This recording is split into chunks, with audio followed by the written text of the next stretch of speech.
So hello everyone, welcome to I exam B. So दोस्तों, बहुत स्वागत है आप सभी का। हमारे साथ हैं आज निशांत ने अभी रिसेंटली जो AICMT जर्नलिस्ट पोस्ट के लिए एग्जामिनेशन हुआ था उसको क्लियर किया है। एंड मुझे बताते हुए काफी खुशी हो रही है कि उनकी ऑल इंडिया 5th रैंक है।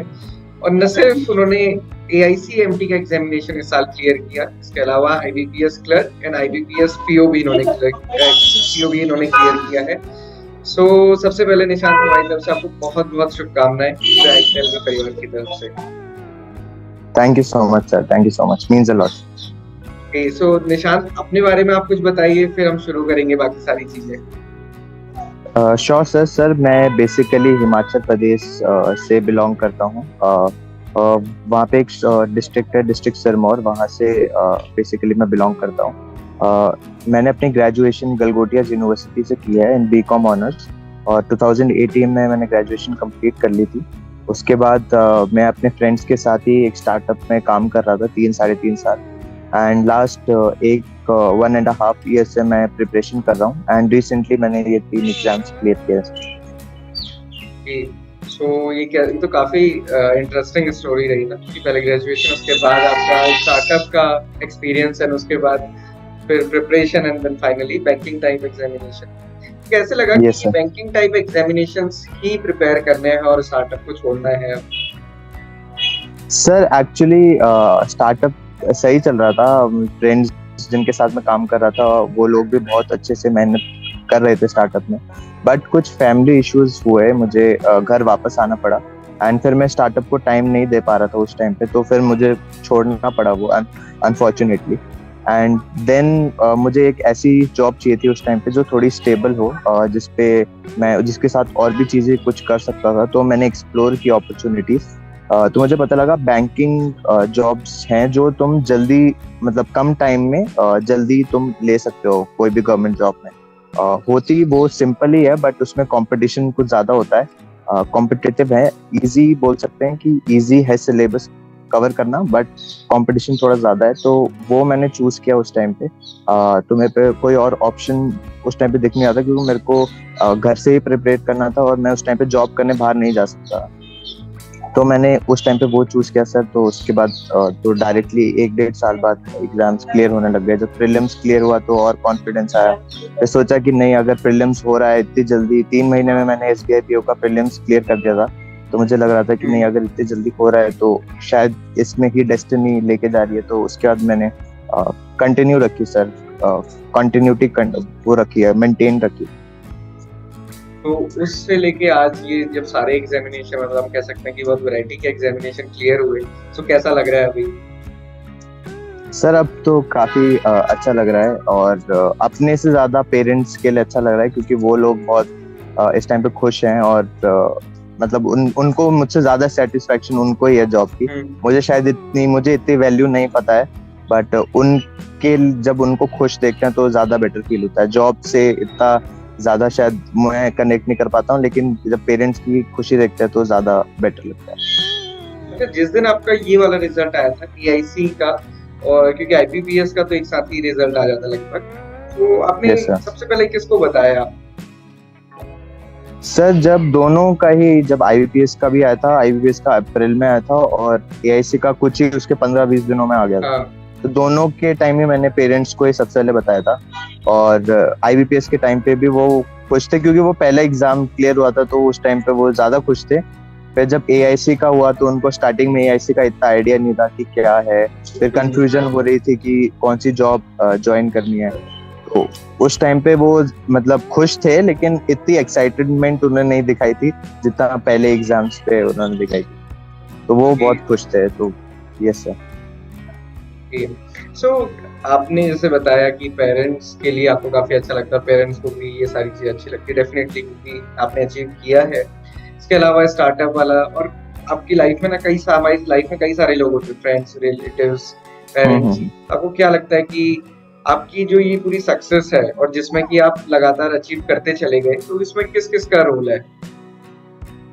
सर आई थिंक इसमें जब तुम कोई भी इंसान कोई भी चीज अचीव करता है तो बहुत लोग रोल प्ले करते हैं, सबका डिफरेंट रोल होता है। तो आई थिंक मेन रोल तो पेरेंट्स का ही रहता है कि उनका कांस्टेंट सपोर्ट रहता है, कि जैसे जब मैं जॉब छोड़ के आया था तो फाइनेंशियली तो पेरेंट्स हमेशा से करते रहते ही हैं सपोर्ट, बट एक मॉरल सपोर्ट भी होता है कि अगर बाय द चांस इस बार नहीं होता है या फिर नहीं हो रहा है क्लियर, तो कभी मेरे पे ऐसा प्रेशर नहीं था कि मुझे टाइम कंस्ट्रेंट नहीं था कि इतने टाइम में ही करना है या फिर 1 साल है या 2 साल है, तो वो प्रेशर कभी माइंड में रहा ही नहीं कि जल्दी करना है। दूसरा सर, कोई भी चीज की जरूरत होती थी तो कभी मैं को ये सोचने की जरूरत नहीं पड़ी कि ये कोर्स इतने का है या फिर ये वाला चीज इतने की है, तो वो मैंने कभी सोचा नहीं। तो जो भी मेरे को चाहिए होता था मैं ले लेता, तो वो एक सपोर्ट है।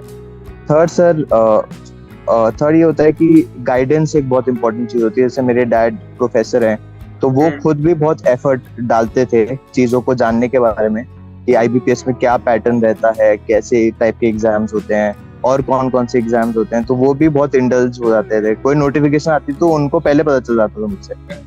तो उन्होंने सबको सब्सक्राइब कर रखा था, जितने भी ऑनलाइन आई एग्जाम भी है और प्लेटफॉर्म्स है जो इंफॉर्मेशन देते हैं, तो उनको पहले पता होगा। तो वो भी एक तरह का एक मोटिवेशन ही होता है। आई थिंक पेरेंट्स का सबसे बड़ा रोल रहा है। उसके बाद मेरे रिलेटिव्स हैं, कुछ भैया वगैरह हैं जो पहले कोई एक भैया है, उन्होंने LIC का एग्जाम क्लियर किया था, वो LIC में है अभी, तो उनका भी सपोर्ट रहा है। उन्होंने स्टार्टिंग में ही मुझे बता दिया था कि प्रीलिम्स क्लियर करने के लिए क्या टेक्निक्स होती हैं, तो उनका भी बहुत रहा है। और कुछ फ्रेंड्स हैं, वेरी क्लोज फ्रेंड्स, 2 और 3 फ्रेंड्स, जिनसे बात होती रहती थी कुछ इंटरवल में, जो किसी तरह आपका जब मूड खराब होता है तो अपने दोस्तों से बात करो तो ठीक हो जाता है। तो वो था सर। तो यही लोग थे जिनका एक कांस्टेंट सपोर्ट रहा है, जिनको मैं क्रेडिट दे सकता हूँ। एंड ऑब्वियसली सर, आपने इंटरव्यू में हेल्प की थी, लास्ट में मॉक इंटरव्यू आपके थ्रू ही हुआ था। आपने अराउंड 30 मिनट्स का मॉक इंटरव्यू लिया था, जो कि नॉर्मली कोई नहीं इतना टाइम देता है। और 30 मिनट्स के बाद 30 मिनट्स आपने एक्सप्लेन भी किया था कि फीडबैक ये है, ये कमियां हैं, ये चीज क्लियर करनी है। जो वो प्रधानमंत्री फसल बीमा योजना है, वो आपने बहुत अच्छे से क्लियर करवाई थी sir. So thank you so much sir for that. And ultimately वो इस पे है कि आप कितने अच्छे से उसको चीजें करते हैं। खैर, एक चीज मैं इसमें बोलना चाहूंगा कि जैसे आपने बताया कि आपके फादर ऑलरेडी प्रोफेसर है, तो मतलब प्रोफेसर, क्योंकि रिसर्च से रिलेटेड सारा वर्क है ना अपने सब्जेक्ट में। एग्जैक्टली पूरी आपके फ्यूचर ओरिएंटेशन से भी रिलेटेड सारी रिसर्च की, तो मतलब ये कंपटीशन सिर्फ आपका भी नहीं था, आपके पेरेंट्स भी इसमें लगे हुए थे। एग्जैक्टली सर, वो भी बहुत एफर्ट डालते थे, वो चीजें समझते थे, उनको इंटरेस्ट भी था काफी। मतलब अभी भी उनको इंटरेस्ट रहता है, अगर कोई भी चीज मैं कर रहा हूँ तो उनको इंटरेस्ट रहता है उस पर जानने का। AIC के बारे में अब उनको मुझसे ज्यादा इन्फॉर्मेशन है कि AIC क्या काम करता है, कितने ऑफिसर्स हैं, सब पता है उन्हें। तो आप तो निश्चिंत हो जाते होंगे कि अब पापा ढूंढेंगे सारी चीजें और वो मुझे समराइज कर देंगे। नहीं सर, वो फिर मुझसे पूछते हैं कि मुझे पता है, तुम्हें क्यों नहीं पता है, तुम्हें पता होनी चाहिए। अच्छा, आपने इसकी प्रिपरेशन कैसे स्टार्ट की? क्योंकि देखो, इसका एग्जामिनेशन तो रेगुलर आता नहीं है, तो ऐसा तो था नहीं कि आपने इसको टारगेट किया होगा। तो कैसे प्रिपरेशन ओवरऑल क्या स्ट्रेटेजी रही जो आपके IBPS के लिए भी रही, क्योंकि स्टूडेंट्स भी सारे एग्जामिनेशन देते हैं, GBM फाइनलिस्ट के लिए भी, कैसे वो सर एक्चुअली बैंकिंग का तो मैं कर ही रहा था। बैंकिंग के एग्जाम्स जो थे वो मैंने यूट्यूब पे डिफरेंट टीचर्स को फॉलो किया। तो क्वांट रीजनिंग, इंग्लिश मेरी ठीक थी, मेरे को इंग्लिश में कभी प्रॉब्लम ऐसे आई नहीं। इंग्लिश में हमेशा ही मैं 90% से ज्यादा ही स्कोर करता था, तो इंग्लिश के प्रॉब्लम नहीं थी। रीजनिंग मुझे इजी लगती थी। क्वांट्स मेरे को थोड़ा टफ लगता था। क्वांट्स में मैंने बहुत एफर्ट डाला है, डिफरेंट बुक्स सॉल्व किए, तो वो एक प्रॉब्लम थी। वो मैंने हर एक मॉक टेस्ट देने के बाद मैं चेक करता था कि कौन सा सेक्शन है जो मेरा स्ट्रेंथ है, कौन सी वीकनेस है, तो उसके अकॉर्डिंगली स्ट्रैटेजी बनानी पड़ती है। एंड हमको शायद अपनी स्ट्रैटेजी कंटिन्यूसली चेंज करनी चाहिए। मुझे ऐसा लगता है कि आप एक ही स्ट्रैटेजी पे स्टिक करोगे तो आप इम्प्रूवमेंट नहीं होगी। जब आप बिगनर हो तो डिफरेंट स्ट्रैटेजी है, जब आप थोड़े आपके कॉन्सेप्ट्स क्लियर हो गए तो एक डिफरेंट स्ट्रैटेजी फॉलो करनी पड़ती है, और एग्जाम के जस्ट पहले I think totally different strategy होती है। तो स्ट्रैटेजी चेंज करना मेरे को लगता है बुरी बात नहीं है, it is a good thing. अगर आप सारी चीजें चेक करते हुए स्ट्रैटेजी चेंज कर रहे हो तो क्वांट रीजनिंग में यूट्यूब से मैंने डिफरेंट टीचर्स को फॉलो किया था सर। एंड करंट अफेयर एक चीज थी जो मैं सजेस्ट करता हूँ कि बाकी लोगों को स्टार्टिंग से करनी चाहिए।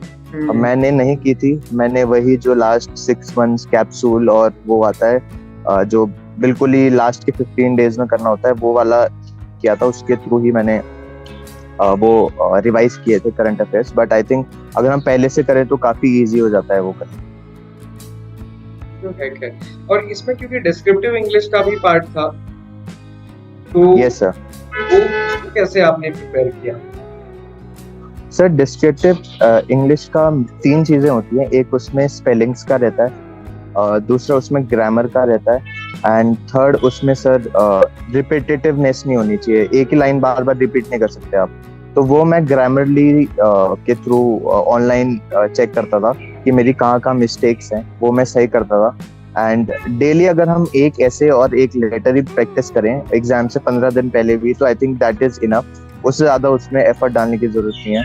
एंड उसमें मार्क्स भी बहुत ज्यादा नहीं मिलते हैं, जैसे मुझे 35 में से 19 मार्क्स मिले हैं, तो ऐसे बहुत ज्यादा मार्क्स नहीं देते हैं उसमें वैसे भी है। तो आप उसमें अगर एफर्ट डालोगे भी बहुत ज्यादा तो भी मतलब इतना फायदा नहीं है। अगर लास्ट 15 डेज हम डेली कर रहे हैं, 15 बार हमने ऐसे भी लिख दिया है, लेटर भी लिख दिया है, तो बस I think that is enough. और फॉर्मेट इंपॉर्टेंट है लेटर में, तो लेटर में कंटेंट ज्यादा नहीं रहता, बस फॉर्मेट टू द पॉइंट होना चाहिए। और ऐसे में रिपीटेटिवनेस नहीं होनी चाहिए, बार बार, और ऑन द पॉइंट होना चाहिए। जिस टॉपिक पे लिख रहे हैं उसी टॉपिक के बारे में लिखें, अगर उसमें हम कुछ और चीजें लिखेंगे तो उसके मार्क्स कटते हैं। ये तो है। और जैसे आपने बताया भी ना कि मार्क्स, तो क्योंकि हमने भी देखा है न सिर्फ एआईसी में बल्कि आप किसी भी एग्जामिनेशन देखेंगे जहाँ पे डिस्क्रिप्टिव इंग्लिश आता है, जनरली जो मार्क्स होते हैं स्टूडेंट के वो 50 to 60% या 65% रहते हैं। तो ऐसा नहीं होता कि 90-95% डिस्क्रिप्टिव इंग्लिश में मार्क्स मिल रहे हैं किसी को। एग्जैक्टली सर, उसमें बहुत कम मार्क्स देते हैं, 20 से भी नीचे देते हैं 35 में से। ओके। अच्छा, जो प्रिपरेशन के रिगार्डिंग मैं क्वांट्स रीजनिंग इंग्लिश में थोड़ा सा फोकस करना चाहूंगा। तो जैसे आज के टाइम पे तो पैटर्न भी बहुत चेंज हो रहा है, आपने देखा होगा 1 या 2 साल में जब भी आपने एग्जामिनेशन दिया कि जो क्वेश्चंस का लेवल है वो काफी चेंज हो रहा है। एंड इवन क्वेश्चंस के टाइप भी, मतलब जैसे हम कहें कि आज से 2-4 साल पहले हमें स्लॉग्स, इनइक्वालिटीज, डिस्टेंस, डायरेक्शन ये सब दिखता था, अभी वो सब हट के हमें पजल्स वगैरह दिख रहा है। तो वो कैसे एनालाइज किया आपने और उसको कैसे प्रिपेयर किया? सर आई थिंक पजल्स को प्रैक्टिस करना बहुत इम्पोर्टेंट है, क्योंकि उसके 2 फायदे हैं। अगर आप पजल्स करते हैं तो जो सिलॉग्स वगैरह है वो आपको बहुत इजी लगने लग जाएंगे। एक इनइक्वालिटी आपको ऐसा लगेगा कि ये तो सिंपल है, पजल मेन चीज है। तो पजल से हमें भागना नहीं है, पजल को फेस करना है। पजल स्टार्टिंग में जैसे जो अनसर्टेन पजल होती है या फिर डेट वाइज होती है या फिर सिटिंग अरेंजमेंट होता है, ये थोड़ा सा टफ लग सकता है स्टार्टिंग में, क्योंकि इसमें थोड़ा सा आपको मेथड सही पता होना चाहिए। आप कितनी बार प्रैक्टिस कर रहे हैं एक ही टाइप की पजल, उस पर डिपेंड करता है। तो अगर हम डेली सिर्फ एक टाइप की पजल जैसे सिटिंग अरेंजमेंट, फ्लोर्स वाली, डेट वाली और अनसर्टेन, ये 4 एक पजल भी हम डेली प्रैक्टिस करें तो हम 1 महीने के अंदर हमारी जो स्पीड है वो ऑटोमेटिकली बेटर हो जाएगी। तो एक पजल अगर हम डेली करें तो वो एक पॉइंट है। सेकेंडली जो मिसलेनियस पार्ट होता है, जैसे क्रिटिकल रीजनिंग हो गया, जो सिलॉग्स, इनइक्वालिटी, ये अगर हमने इसके सिंपल बेसिक शॉर्टकट्स जो होते हैं और जो बेसिक कॉन्सेप्ट है वो अगर हमने प्रैक्टिस कर लिया और समझ लिया तो ये करना बहुत आसान हो जाएगा। तो आई थिंक सर कंसिस्टेंसी और डेली प्रैक्टिस करना इंपॉर्टेंट है। ज्यादा करने की जरूरत नहीं कि हम डेली 10 या 20 पजल कर रहे हैं, बट अगर हम डेली पजल कर रहे हैं आई थिंक वो ज्यादा बेटर रहता है। बट एक चीज होता है ना, कई बार स्टूडेंट्स की तरफ से ये आता है, आपने भी फेस किया होगा कि कभी आपने कोई सीटिंग अरेंजमेंट या फिर फ्लोर पजल वाला आप करने बैठे और लगभग 30 मिनट लग गए आपको पजल करते हुए। इसके बाद कई बार ये होता है कि मन नहीं करता आप पजल करने का, तो वो उस कंडीशन में कैसे आप अपनी कंटिन्यूटी बनाए रखते हैं? सर आधा घंटा तो लगता ही है सर, कई बार 1 घंटा भी लग जाता है, 2 घंटे लग जाता है। अगर मेंस की हम पजल कर रहे हो जो बहुत लंबी पजल होती है, अगर वो कर रहे हैं तो 1 घंटा से ज्यादा भी लग सकता है। But I think most important thing is कि हमें उस टाइम पे ये देखना है कि this is a part of the process. एक मशीनरी का जो प्रोसेस होता है, हर एक पार्ट का डिफरेंट काम होता है और हमें प्रोसेस पे ज्यादा फोकस करना चाहिए, ना कि रिजल्ट पे। अगर हम आज प्रैक्टिस कर रहे हैं, आज हमें टाइम लग रहा है, अगर हम डेली वो चीज करेंगे तो कुछ टाइम बाद वो टाइम ऑटोमेटिकली रिड्यूस होगा, क्योंकि यही एक तरीका है इम्प्रूव करने का। तो आपको उस टाइम पे बुरा भी लगेगा, आपका मन नहीं करेगा, आप सोचोगे कि इससे अच्छा मैं कोई और सब्जेक्ट पढ़ लेता हूँ, ये नहीं हो रहा है, या फिर डिफरेंट सब्जेक्ट की प्रैक्टिस कर लेता हूँ, या मिसलेनियस पार्ट कर देता हूँ, सिर्फ मिसलेनियस से हो जाएगा, पजल करने की जरूरत नहीं पड़ेगी। सारे थॉट्स आते हैं उस टाइम पे, बट आपको बस उसको उस टाइम के लिए ओवरकम करना है। जैसे ही आपने वो पजल सॉल्व कर दी तो आपको ऑटोमेटिकली, चाहे 1 घंटे बाद अगर आपने सॉल्व की तो भी आपको वो सेटिस्फेक्शन मिल जाएगी कि नहीं, मैंने एटलीस्ट मैंने सॉल्व कर दी, अब ये आंसर जो मेरा आया है वो परफेक्ट आया है। तो आई थिंक जस्ट वो उस मोमेंट का गेम है। अगर उस मोमेंट में आपने ट्राई कर लिया करने की, अपना जो फ्रस्ट्रेशन लेवल है उसको साइड रख के बस आपने उसके सॉल्यूशन पर फोकस किया, तो आई थिंक वो ज्यादा बेटर रहेगा, ना कि डिफरेंट थॉट्स लाने से। थोड़ा सा टफ रहता है बट थोड़े टाइम में वो आदत पड़ जाती है। ये तो है। और कई बार कैसा होता है कि कई सारे स्टूडेंट्स कहते हैं कि सर कैसे करें, और आप भी कई बार कनेक्ट होते हैं, तो जब कोई सामने एग्जाम्पल होता है ना जिसने किया है, तो फिर वो ज्यादा फिर रिलायबल भी लगता है। तो मैं आपको भी बोलूंगा कि फ्यूचर में आपसे कोई पूछेगा तो आप जरूर गाइड करते रहिएगा।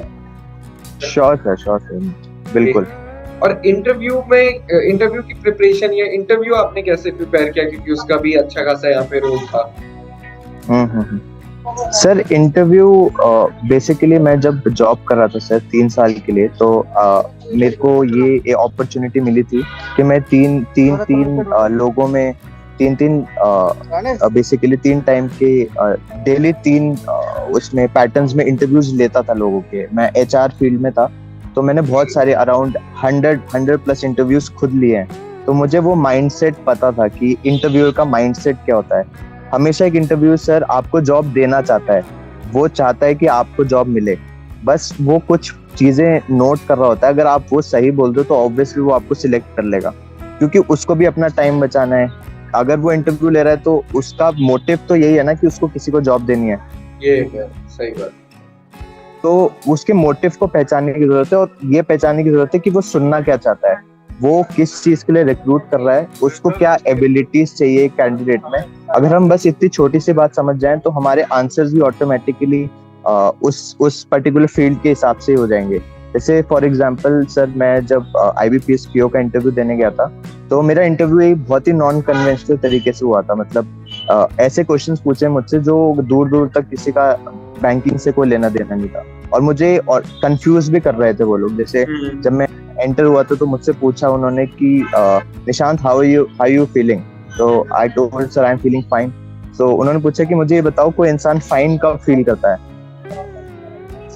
तो उस पे ही उन्होंने 10 मिनट मुझसे उस पे ही उन्होंने बात की मुझसे कि फाइन कैसे फील करता है, क्यों फाइन फील करता है, मेंटल हेल्थ क्या होती है, फिजिकल हेल्थ क्या होती है।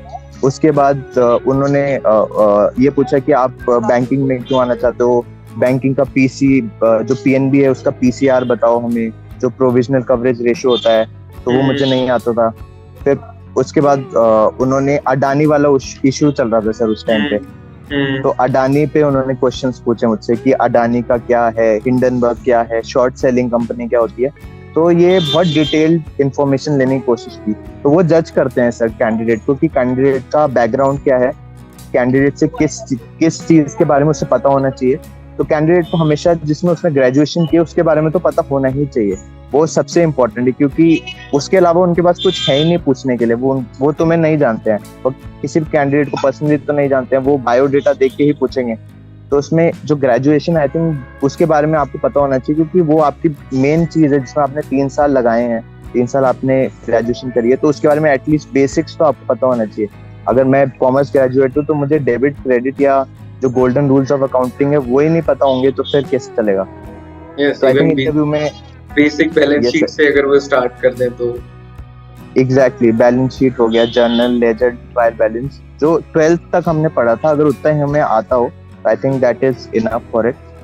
सेकेंडली सर, जो करंट अफेयर्स होते हैं, जो उस टाइम पे लाइव न्यूज़पेपर्स वगैरह चल रहे हैं, वो आई थिंक अगर हम लास्ट 5-7 दिनों के न्यूज़पेपर्स पढ़ लें या फिर जो हॉट टॉपिक्स है उसके बारे में देख लें, तो आई थिंक वो उससे ज्यादा करंट अफेयर्स नहीं पूछता, वो काफी रहता है।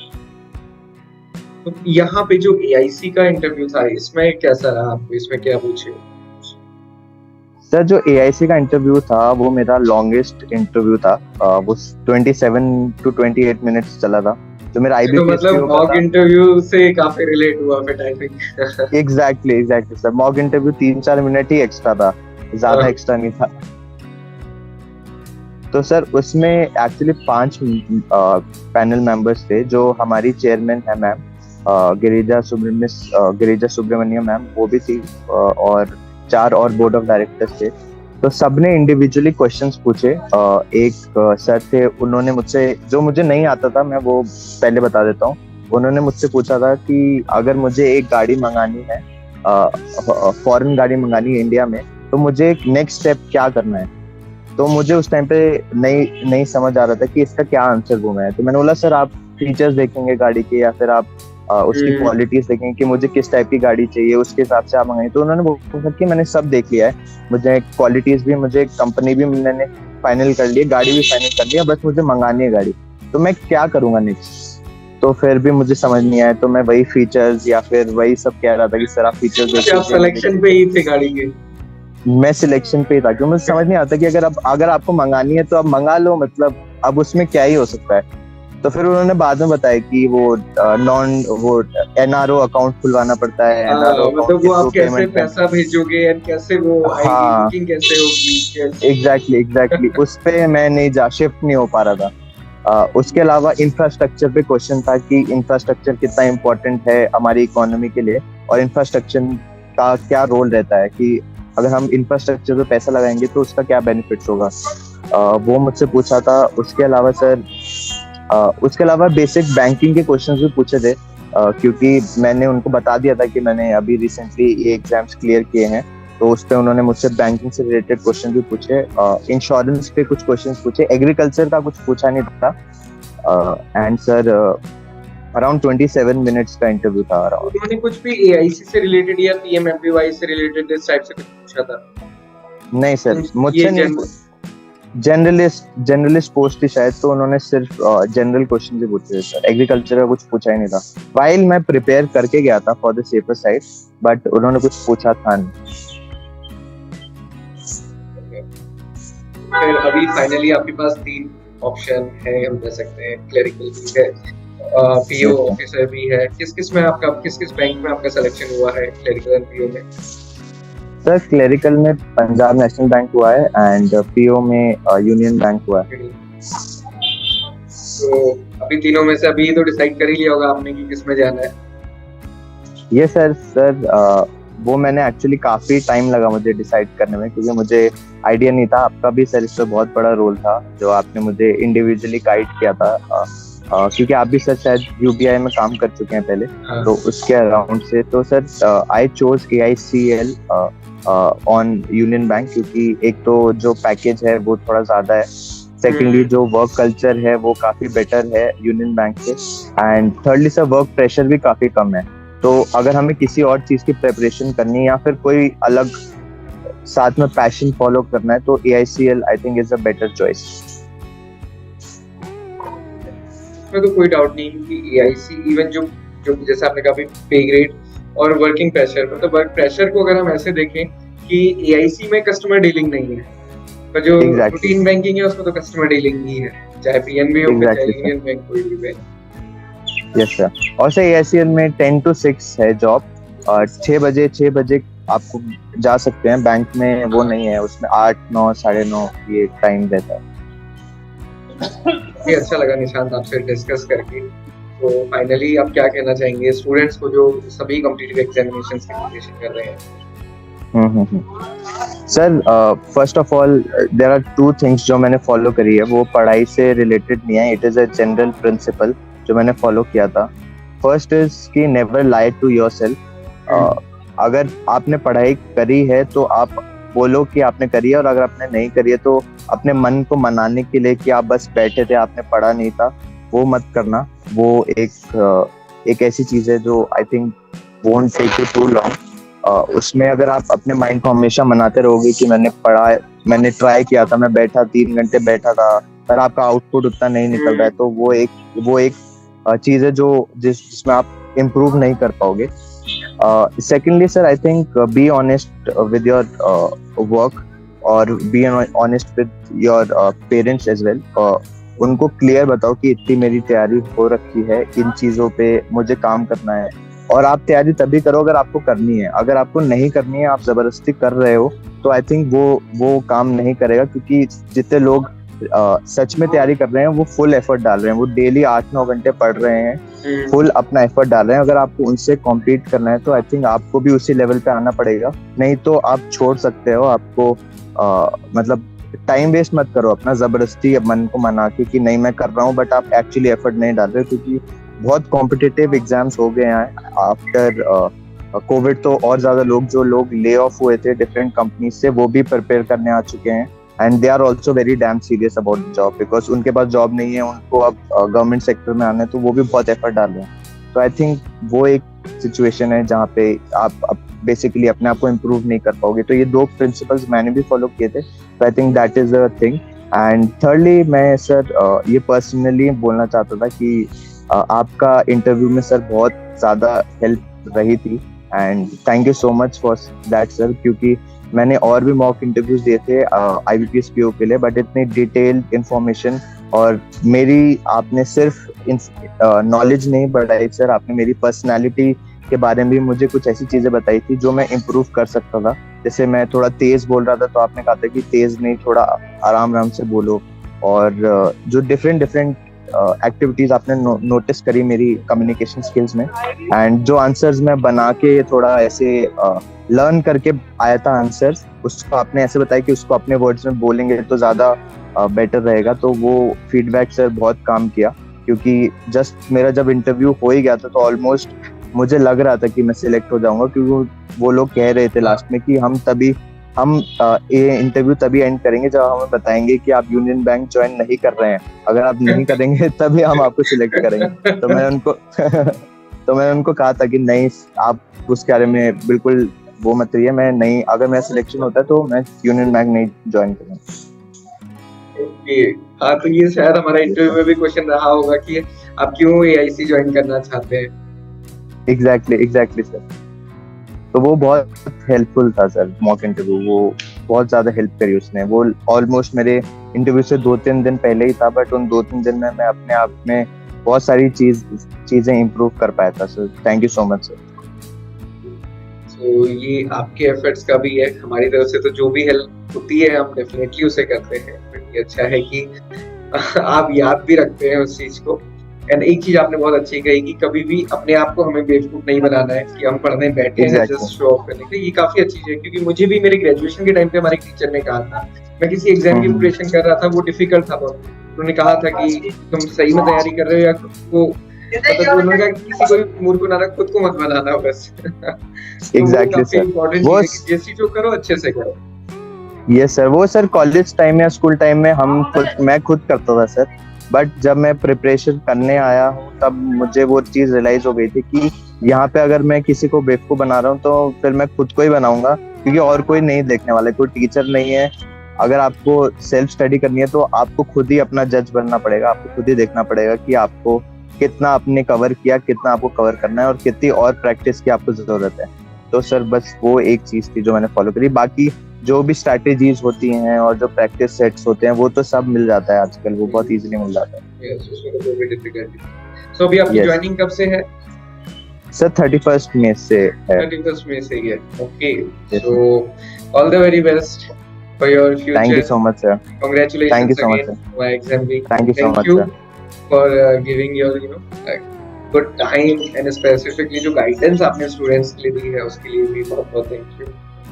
Thank you so much sir, the pleasure was mine sir, thank you so much।